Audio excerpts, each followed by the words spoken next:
Iran के साथ जंग छेड़कर इजराइल और अमेरिका बहुत बुरी तरह से उलझ चुके हैं।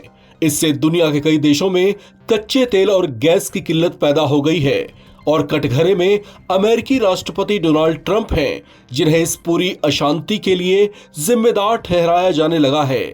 ईरान के सुप्रीम लीडर अली खामेनेई को एयर स्ट्राइक में खत्म कर ट्रंप को लगा था कि सब वैसे ही शांत हो जाएगा जैसे वे अब तक कई देशों में करते आए हैं, लेकिन ईरान में उनका ये हमला बहुत बड़ी भूल साबित हुई, जिसका खामियाजा अब पूरा मिडिल ईस्ट और वो देश भुगत रहे हैं जो मिडिल ईस्ट के इन देशों से तेल का व्यापार करते हैं।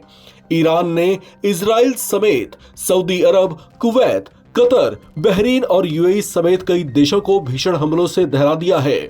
ईरान की मिसाइलें मिडिल ईस्ट के उन तमाम देशों पर बरस रही हैं जहां जहां पर अमेरिकी मिलिट्री बेस मौजूद है।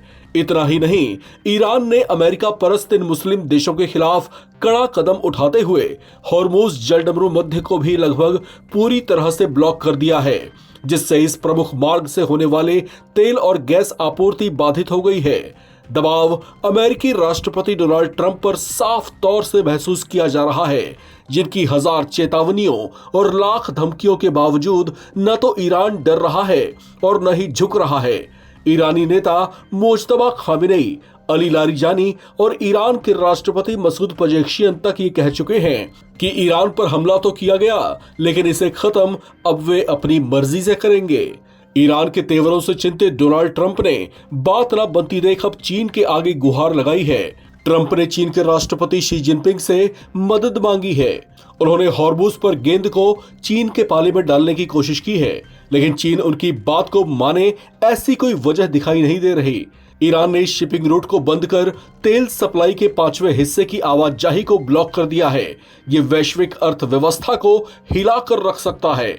ट्रंप ने फ्रांस, जापान, दक्षिण कोरिया और ब्रिटेन समेत दूसरे कई देशों से जलडमरू मध्य को सुरक्षित करने के लिए मिलकर काम करने की अपील की थी। ऑस्ट्रेलिया और जापान ने ट्रंप की अपील को खारिज कर दिया है। लिहाजा अब डोनाल्ड ट्रंप ने चीन की ओर सिक्का उछाला है। उन्होंने फाइनेंशियल टाइम्स से बात करते हुए कहा कि यह बिल्कुल सही है कि जो लोग जलडमरू मध्य से फायदा उठाते हैं वे ये बात पक्का करने में सहायता करें कि वहां कुछ भी बुरा ना हो। उन्होंने आगे कहा कि मुझे लगता है कि चीन को भी मदद करनी चाहिए। ट्रंप ने आगे कहा कि अगर चीन से उन्हें जवाब नहीं मिला तो वो बीजिंग यात्रा टालने का फैसला कर सकते हैं। इस पर चीन की ओर से भी प्रतिक्रिया आ गई है।